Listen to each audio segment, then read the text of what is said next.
So one of the things that we learn at CIA, we break all people up into two groups.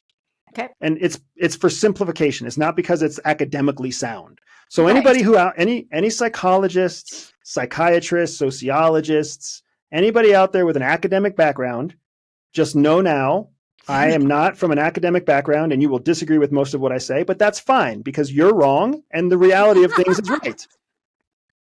But the truth is, when you simplify a concept to an extreme, it's easier for people to understand it. And once people understand it, then it's easier to understand the nuances of what's more complicated.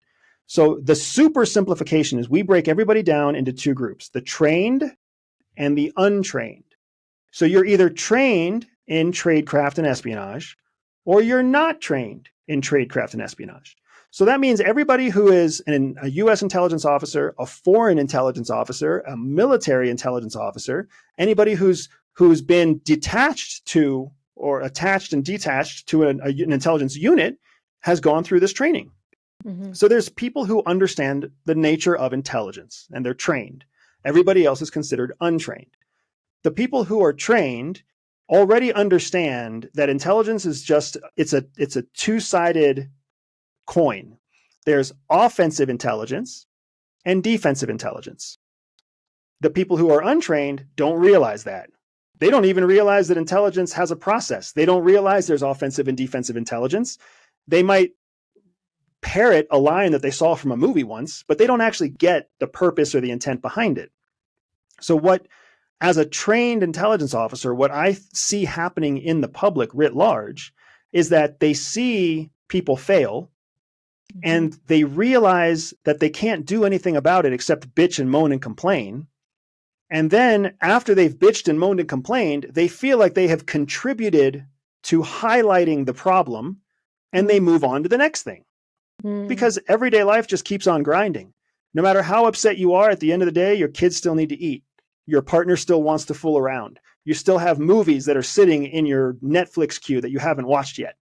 So, President Biden fucks up. We complain about it. We go back to Netflix that night, right? President Harris is endorsed by President Biden. We bitch about it. And then we go back to Netflix that night. Like that is how people work because all of the power that we as citizens in democracy actually have, we've given up.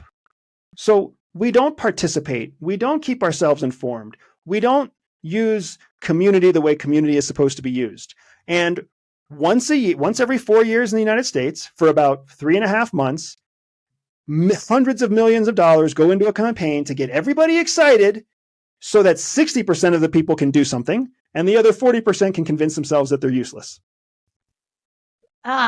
It's so simplistic and irritating at the same time. When you explain it on its face, doesn't it just seem like overuse, like just mass spending that could be put towards something so much more productive? Like it's just insane. Like it's insanity. It feels crazy. It feels like a repetition thing that I can't seem to understand why people are so good with every 4 years. I mean, I watch you guys from afar. I'm in America, once a month, once every other month. I have investment in America, meaning business, and I care about where America goes. I'm also your hat, and we're so on fire, but yet America doesn't seem to pay attention to what's happening above them, the sheer terrifying tyranny that is falling around me, and unbelievable amounts of destabilizing immigration policy.